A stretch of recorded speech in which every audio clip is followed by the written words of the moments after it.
Hello, my name is Katie and I am the owner artist behind Resin in Bloom. In today's tutorial, we'll be showing you how I create a wedding bouquet preservation piece. I am a brand ambassador for KSRESIN and I use their liquid cast for most of my preservation pieces. You can find a discount code and link in the description of this video. I do degas all of my resin before I pour it in a vacuum chamber. Before this point, I had dried all of the flowers for a month in Activa silica gel to ensure that there was no moisture left within the flowers. Before placing the flowers, I send a layout over to the client for them to approve to make sure that they like the way that the flowers are placed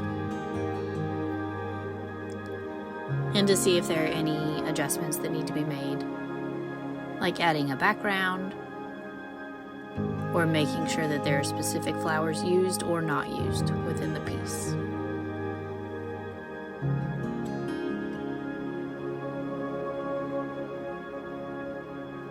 This is a 6-inch hexagon mold, so you can see things are just a little tight in this mold. Most of the molds I use are silicone. I will link in the description where I got this one.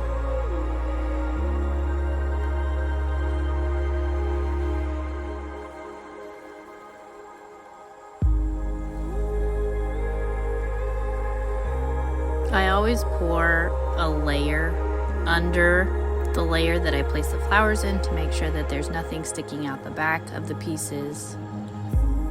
And then I pour a layer to fix all of these pieces into place.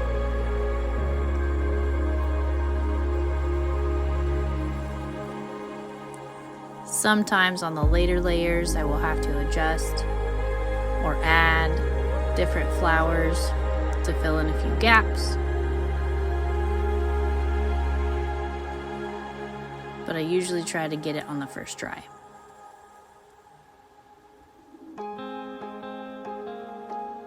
For these larger pieces, I end up doing quite a few layers just to make sure that the resin doesn't overheat. If the resin were to overheat and flash cure by pouring too deep, I could burn the flowers, I could ruin the mold, and I would have to start all over with a new mold and new flowers.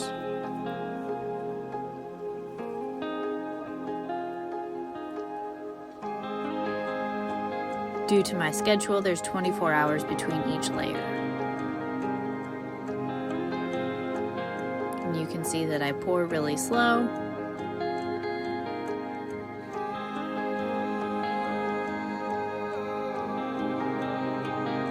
Any bubbles that do come up during the pouring process, I use a heat gun to go in and pop those. I make sure not to use the heat gun for too long to make sure that I don't burn the flowers or the resin itself. Never use a torch or a lighter on flowers because the flowers themselves could burn. And using heat like that could actually burn the mold and cause your mold to stick to your resin. You really want to go slow through all of these layers to ensure that the resin has time to get between all of those layers of the petals and push out any air bubbles that may get trapped. If I come back and there's an air bubble cured into a layer of resin, I go in and I pop it with a skewer and then I just refill it on that next layer.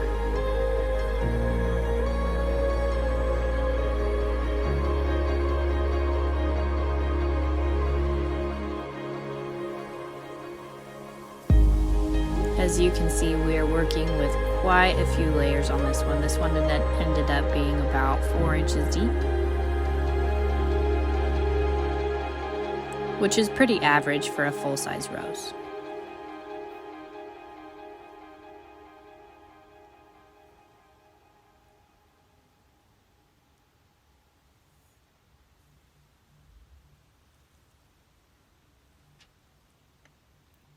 Wedding bouquet preservation is the bread and butter of my business. It's the majority of what I do. I've been doing it for 3 years now, and I absolutely love it. If you're interested in more of what I do, you can find my social media links in the description. I will also link all of the materials I use to make this with any discount codes as well. You want to make sure you're kind of slow taking it out of the mold. I've sped this up just to make sure that you don't scratch the mold in any places. Thank you for coming along. And if you like my content, please like and subscribe to my channel so you can see more of it. And if you know anybody getting married in 2023, send this to them and let them know that they can keep their flowers forever.